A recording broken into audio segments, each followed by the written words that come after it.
来看台湾的倒球一哥林文如最近是探无比赛，登来台湾替台菜料理来活动的来宣传。伊平常时对食食的真有研究，毛伫网络来了解食食的口诀，咱嘛做伙来看卖。露出必须的笑容，对镜头小皱眉。台湾倒球一哥林文如职业赛季，南航的时阵返台，为头一摆跨界台菜创作徛台，捧出许多料理，用于这几年的赛场记忆甲家庭的感情。听说你吃了蒸蛋之后，隔天就不小心拿冠军。除了以前出国比赛，缀伫身边的妈妈上定做的冠军吹能，等到台湾，林文如上喜欢食是阿嬷亲手种、亲手采的素桂豆。虽然阿嬷过身食袂着啊，这摆伊亲自弃菜，佮加入咸两零。更多还是四季豆，本身的这个东西，然后可能有一些。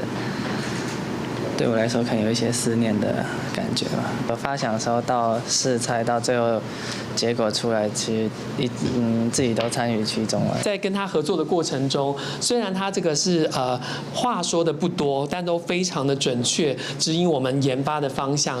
林文如顶个月才度过24岁生日，注定因为征战国际赛场，口味国际化，面对高强度的比赛，创建个人美食社群小号来调节身心。当方面着前辈李勇会接近运动部长职务的期待，如果登去迄位，无啥讲话，一个只讲希望大家愈来愈好。公司新闻采访报道。